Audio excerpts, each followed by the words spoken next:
George Temple. I am the first selectman of the town of Oxford. Adrian Croce, she's our dog warden. What's your first name? Kristen. Kristen Cedar, right? Cedar, yep. Okay, gotcha. Officer Hooper, who actually served the warrant today for the dogs, and Officer Dykey, who is accompanying officer. Now he's been involved. He's been involved in this investigation over quite some time. So today on June 17, 2025, a total of 22 dogs were seized in the town of Oxford at 40-4 Little Punkup Road. These dogs were seized as a result of a search warrant served by the Oxford Police and Oxford Animal Control and State Animal Control offices.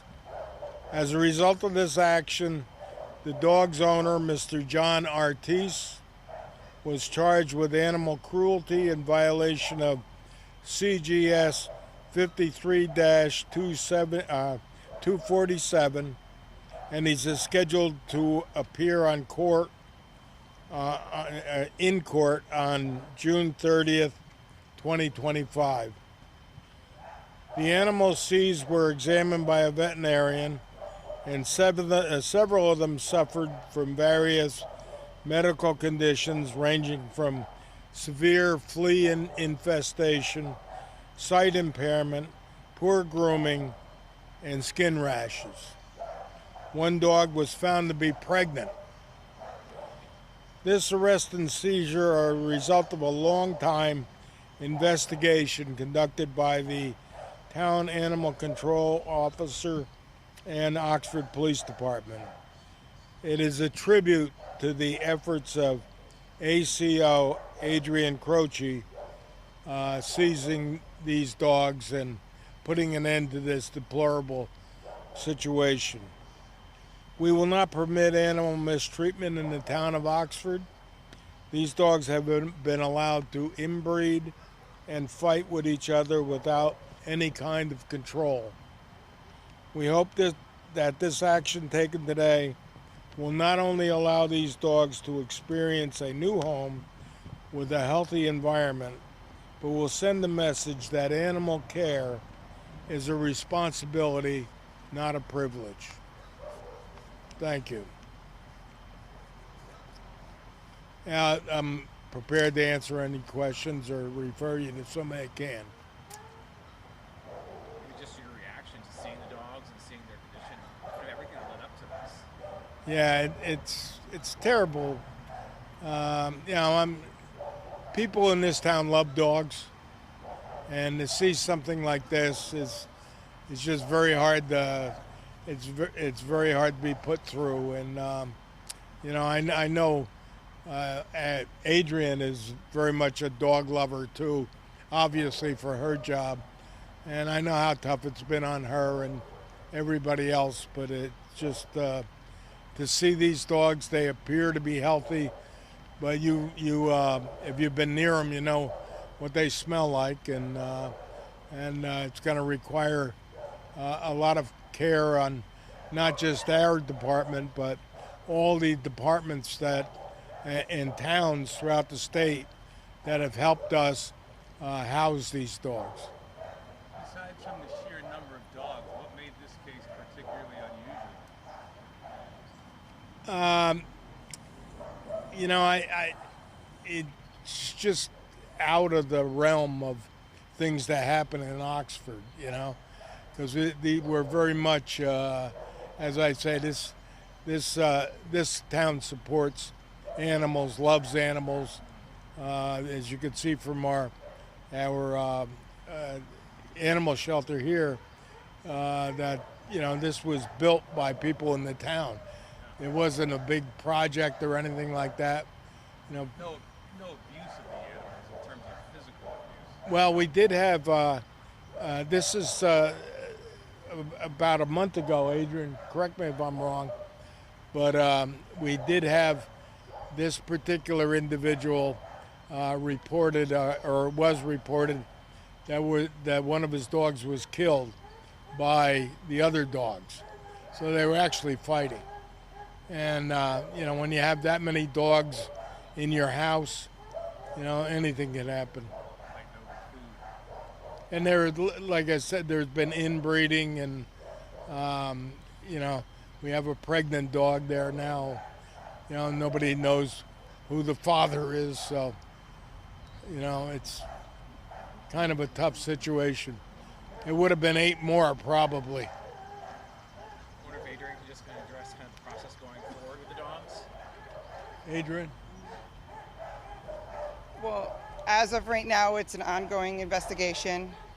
So they're safe now, and they will be treated and medicated and being well taken care of. That I could tell you right now. I know you see a whole range of cases over your career. Can you put this in some perspective? How does this compare?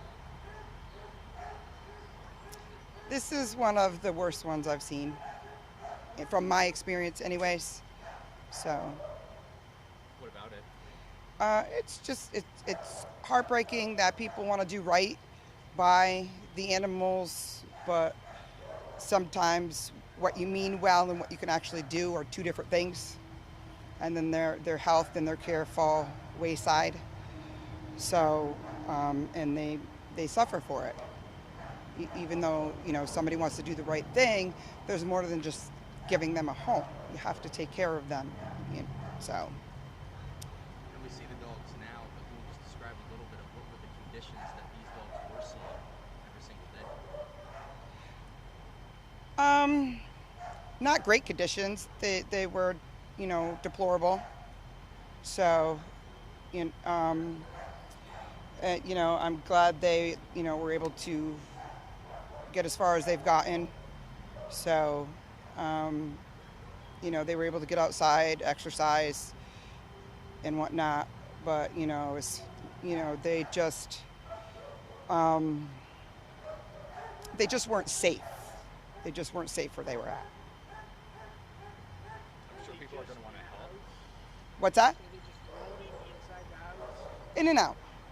They had ability to go in and out of the house. It was a fenced-in backyard, so they were able to go out and come back in. So. Were you guys working with them? Like, were you aware there were 22 dogs? Yes, I have been working with him for a while, and he just got to the point where he was way in over his head, and he couldn't catch up to where he needed to be, so he needed intervention. I'm sure people are going to want to help, whether it's donations, adoptions. Donations, absolutely. Towels, food. They like their pedigree, so Money. but shampoos, soaps, laundry soaps, all that kind of stuff. But as far as adoptions go, we won't know until after the investigation. Do you want to give a plug for the dogs? Are they adoptable? Are they good dogs? They're great dogs. They're really good dogs.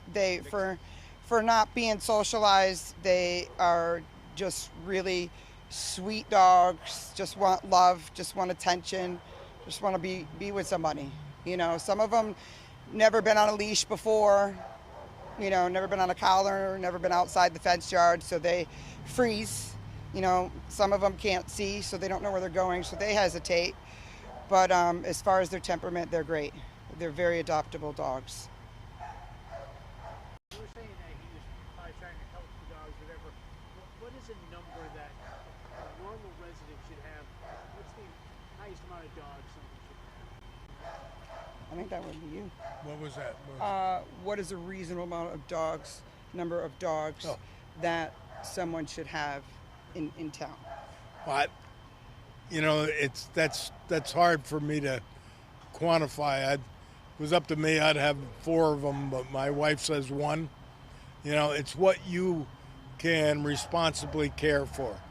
If you find that, as in this case, I think this individual really meant well, but he was overwhelmed.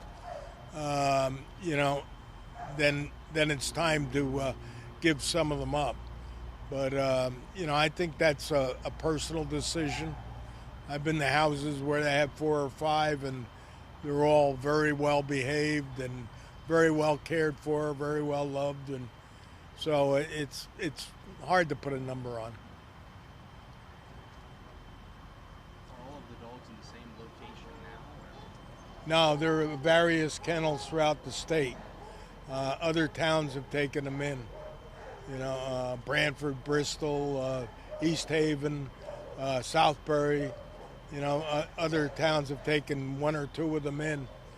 We have, how many we get? We have at least 10, correct? I have 10. Yeah. So the rest is located throughout the state. And we really appreciate that too. Believe me. That it? Thank you. Thank you.